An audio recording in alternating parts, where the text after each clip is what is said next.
Hello dear student, welcome to our channel teachers creator.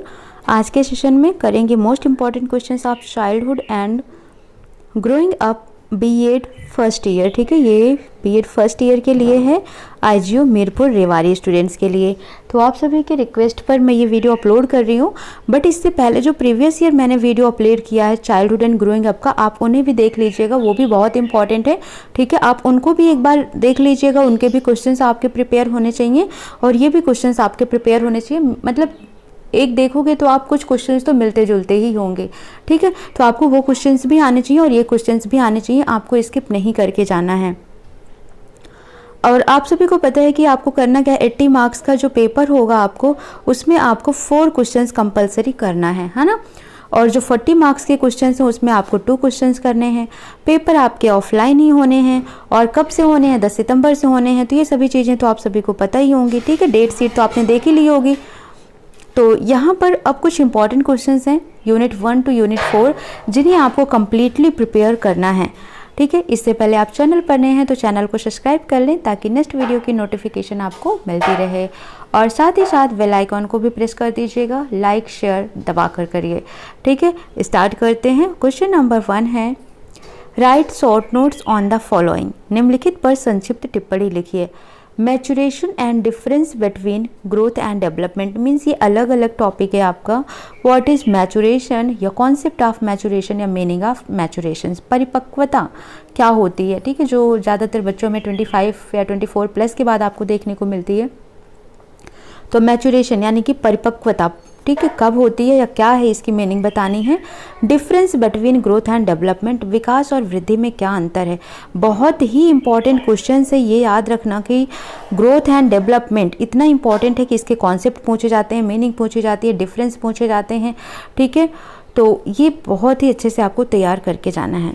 Characteristic of slow learners, ठीक है, यानी जो धीमे सीखने वालों के लक्षण हैं वो क्या हैं, उनको आपको बताना है। कॉन्सेप्ट ऑफ लर्निंग, अधिगम का मतलब क्या होता है, अधिगम की परिभाषा क्या होगी। Mean of individual difference and significant of individual differences in the field of education, व्यक्तिगत विभिन्नताओं का तात्पर्य और शिक्षा के क्षेत्र में व्यक्तिगत विभिन्नताओं की क्या उपयोगिता है। मोस्ट इंपॉर्टेंट क्वेश्चन है इंडिविजुअल डिफरेंसेस। ठीक है, जो कि किस पर बेस्ड होती है, हेरिडिटी और जो आपका ये इंडिविजुअल डिफरेंस होता है या फिर हम कह सकते हैं इन्वायरमेंट होता है, इन दोनों का ज्वाइंट प्रोडक्ट होता है। ठीक है, तो याद रखना आपको इंडिविजुअल डिफरेंस सभी में देखने को मिलता है, इसलिए सबकी ग्रोथ और जो डेवलपमेंट होती है वो क्या होती है, इंडिविजुअल होती है, अलग अलग होती है। Problems after children living in orphanage, अनाथालय में रहने वाले बच्चों की क्या समस्याएं हैं। ठीक है, तो ये सभी पॉइंट्स एक ऐसे हैं डियर स्टूडेंट्स कि आप इनको अगर एक बार ना पढ़ लेते हैं तो आपको ये याद हो जाता है। ठीक है, ज़्यादा परेशान होने की जरूरत नहीं है, बट ये क्वेश्चंस आपको अच्छे से कंप्लीट करके ही जाना है। भले ही आप एक बार इनको गो थ्रू करें, बट आप इनको देख कर ही जाएँ। नेक्स्ट है question number 2, describe Kohlberg's theory of moral development along with educational implication in present scenario. नैतिक विकास के कोहलबर्ग सिद्धांत को विस्तार से चर्चा करें और अपने शैक्षिक निहितार्थ पर प्रकाश डालें। नेक्स्ट क्वेश्चन है, what do you mean by media. Describe types of media and how media impact the growing children and adolescence. Media से आपका क्या अभिप्राय है, मीडिया के प्रकारों का वर्णन करें। मीडिया बढ़ते बच्चों और किशोरों पर किस प्रकार का प्रभाव डालता है। क्वेश्चन नंबर 4 है, give description of Gardner's theory of multiple intelligence along with implication in teaching learning process. देखो, एक थ्योरी तो आपको 100% आनी ही आनी है, तो इसलिए थ्योरी आप एक भी नहीं छोड़ेंगे, थ्योरी आप जरूर पढ़कर जाएंगे, भले ही आप उसको ओवरव्यू ले लें, बट थ्योरी आपको पढ़कर जानी है। ठीक है, तो गार्डनर्स थ्योरी बहुत ही इंपॉर्टेंट है क्योंकि बार बार ही पूछी जाती है। शिक्षण अधिगम प्रक्रिया में निहितार्थ के साथ बहुबुद्धिमत्ता, ठीक है, ये बहुबुद्धिमत्ता है, बहुबुद्धिमत्ता के गार्डनर के सिद्धांत का वर्णन दीजिए।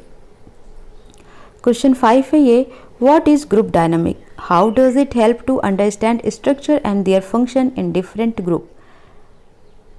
समूह गतिकी क्या है, विभिन्न समूह में संरचना और उनके कार्यों को समझने में समूह गतिकी कैसे मदद करती है। मोस्ट इंपॉर्टेंट क्वेश्चन है ये। ठीक है, Explain Watson's and Pavlov classical conditioning theory along with educational implication in detail. How does it differ from Skinner operant conditioning? Explain in detail. देखो जो पावलोव का क्लासिकल कंडीशन थ्योरी है most important इसलिए हो जाता है क्योंकि ये आप देखेंगे तो किसी भी तरीके से ये आपको 2017, 18, 19 मतलब हर साल ये देखने को ही मिलता है, ठीक है।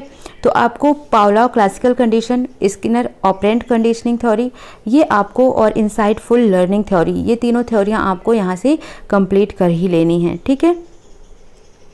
वाटसन और पावलोव द्वारा प्रतिपादित शास्त्रीय अनुबंधन का शैक्षिक निहितार्थ के साथ विवेचना कीजिए।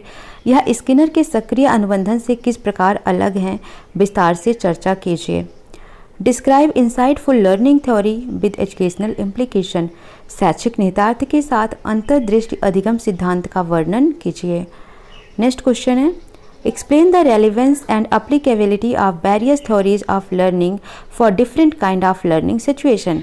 अधिगम के विभिन्न व्यवस्थाओं के लिए अधिगम के विभिन्न सिद्धांतों की उपादेयता एवं उपयोगिता की चर्चा कीजिए। यानी कि जो अधिगम है, लर्निंग है, जो लर्निंग प्रिंसिपल हैं, ठीक है, डिफरेंट टाइप की जो लर्निंग होती हैं, थ्योरीज हैं जो डिफरेंट ये अलग अलग सिचुएशंस में जो बताई गई, जैसे कि कुछ है जो क्लासिकल कंडीशनिंग थ्योरी हो गई, कुछ है इंसाइटफुल लर्निंग थ्योरी हो गई, ठीक है। तो ये जो अलग अलग चीज़ें बताई गई हैं अलग अलग सिचुएशंस में, ठीक है, तो आपको इसके बारे में बताना है कि क्या इसकी उपयोगिता है या उपादेयता है, इसकी आपको चर्चा करनी है। What do you understand by term parenting style for child rearing practices? What type of style or practices are adapted by their parents in rearing their children? Discuss in detail. Parenting style या बच्चों के लालन पालन के तरीके पद से आप क्या समझते हैं? माता पिता द्वारा अपने बच्चों के लालन पालन के लिए किस प्रकार की शैलियाँ या तरीके अपनाए जाते हैं, विस्तार से इनकी चर्चा करनी है। Right in brief about the impact of any one of the following on the children studying in a school. ये आपके यूनिट 4 के हैं सभी, जितना भी ये मैं डिस्कस कर रही हूँ यहाँ से, ठीक है। ये क्वेश्चन नंबर 10, 11 ये सभी क्या हैं, यूनिट 4 के हैं, ठीक है। विद्यालयों में बालकों से समाजीकरण के संदर्भ में उन पर प्रभाव डालने वाले कुछ निम्न बातों पर संक्षेप में विवरण कीजिए। लेस और पीयर इन्फ्लुएंसेस, ठीक है, यानी कि हम उम्र साथी या सहपाठियों का प्रभाव क्या होता है। स्कूल कल्चर यानी विद्यालयी संस्कृति क्या है। रिलेशनशिप विद टीचर यानी अध्यापक के साथ संबंध, इन पर आपको टिप्पणी लिखनी है। What is social deprivation? Write measure to bring improvement in status of socially deprived girls. सामाजिक वंशज क्या है? सामाजिक रूप से वंचित लड़कियों की स्थिति में सुधार लाने के लिए उपाय लिखें। What is meant by globalization? Explain it important. What is its impact on globalized education? वैश्वीकरण का क्या मतलब है, इसका महत्व बताइए। भूमंडलीकरण शिक्षा पर इसका क्या प्रभाव पड़ता है। What is meant by, ये आपका यूनिट 2 का है, ठीक है। What is meant by gifted children? How will you choose gifted children from your secondary classes? What method will you employ in educating these children? प्रतिभावान बालकों से क्या अभिप्राय है? आप अपने माध्यमिक कक्षाओं में प्रतिभावान बालकों का चयन किस प्रकार करेंगे? इन बालकों की शिक्षा के लिए आप किस प्रकार के तरीके अपनाएंगे, ठीक है। तो ये रहे मोस्ट इंपॉर्टेंट 13 क्वेश्चन है। ये क्वेश्चन ये थोड़ा सा नंबरिंग में दिक्कत हो गई है, ठीक है। तो ये 13 क्वेश्चन है जो कि मोस्ट इंपॉर्टेंट है, आप इनको तैयार कर लेंगे। इसके बाद अगर टाइम बचता है तो आप अपनी बुक के कुछ टॉपिक्स को भी गो थ्रू कर लिया करें, ठीक है। ऐसा नहीं है कि जैसे हमने ये बता दिया तो आप टोटली इसी को कंप्लीट करके जाएं। देखो होता क्या है कि ये तो आपके एक्सपेक्टेड क्वेश्चंस हैं कि जो मोस्टली पूछे जाते हैं, मोस्टली प्रोबेबल है, ठीक है, वो आपको बताया जाता है, जिस पर प्राथमिकता दिया जाता है, ठीक है। लेकिन अगर आपके पास टाइम बचता है, इन सब चीज़ों को तैयार करने के बाद अगर टाइम बचता है तो एक बार अपने बुक के और चीज़ों को हल्का सा एनालिसिस करने में क्या जाता है, ठीक है। तो ये सभी इंपॉर्टेंट क्वेश्चंस आपको कंप्लीट करना है और तैयारी आप करते रहिए। All the best. हमारे टेलीग्राम चैनल को ज्वाइन कर सकते हैं teachers_creator पर, बट प्लीज़ जितना हो सके वीडियो को लाइक शेयर करें।